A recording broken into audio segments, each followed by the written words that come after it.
কল্পনা করুন আপনার আপন ভাইরা আপনাকে গভীর এক কুঁয়োয় ফেলে দিল। সেখান থেকে আপনাকে তুলে নিয়ে বিক্রি করে দেওয়া হলো কৃতদাস হিসাবে। এরপর মিথ্যা অপবাদে আপনাকে যেতে হলো কারাগারে। কিন্তু এত কিছুর পরেও আপনি আল্লাহর ওপর ভরসা হারাননি। শেষ পর্যন্ত সেই কুঁয়ো, দাসত্ব আর কারাগারের অন্ধকার থেকে আপনি হয়ে উঠলেন এক বিশাল সাম্রাজ্যের অধিপতি।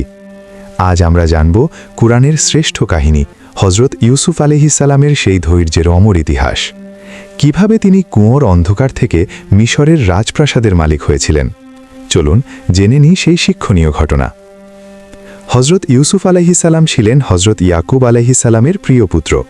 আল্লাহ তাকে অত্যন্ত সুন্দর চেহারা এবং স্বপ্নের ব্যাখ্যা করার জ্ঞান দান করেছিলেন। তার ভাইয়েরা তাকে হিংসা করত, কারণ তারা মনে করত তাদের পিতা ইউসুফকে বেশি ভালোবাসেন। একদিন তারা ইউসুফকে কৌশলে এক গভীর কুয়োয় ফেলে দিল এবং পিতাকে মিথ্যা বলল যে ইউসুফকে নেকড়ে খেয়ে ফেলেছে। একটি কাফেলা ইউসুফকে কুয়ো থেকে উদ্ধার করে মিশরে নিয়ে গেল এবং তাকে বিক্রি করে দিল। মিশরের এক প্রভাবশালী ব্যক্তি তাকে কিনে নিলেন। ইউসুফ আলাইহিসসালাম তার বাড়িতে বড় হতে লাগলেন, কিন্তু সেখানেও তিনি এক কঠিন পরীক্ষার সম্মুখীন হলেন।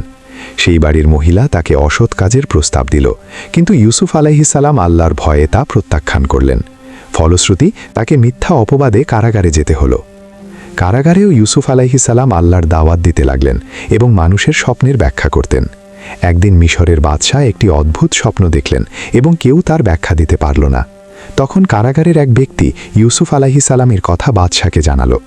ইউসুফ আলাইহিসসালাম বাদশার স্বপ্নের সঠিক ব্যাখ্যা দিলেন এবং ভবিষ্যৎ দুর্ভিক্ষের ব্যাপারে সতর্ক করলেন।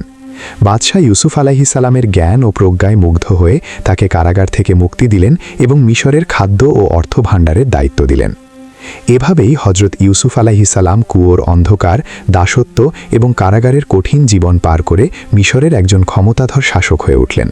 পরবর্তীতে তার ভাইয়েরা যখন খাদ্যের সন্ধানে মিশরে আসলো, তখন তারা ইউসুফ আলাইহিসসালামকে চিনতে পারল না। ইউসুফ আলাইহিসসালাম তাদের ক্ষমা করে দিলেন এবং তাদের সাথে তার পিতা হজরত ইয়াকুব আলাইহিসসালামকেও মিশরে নিয়ে আসলেন।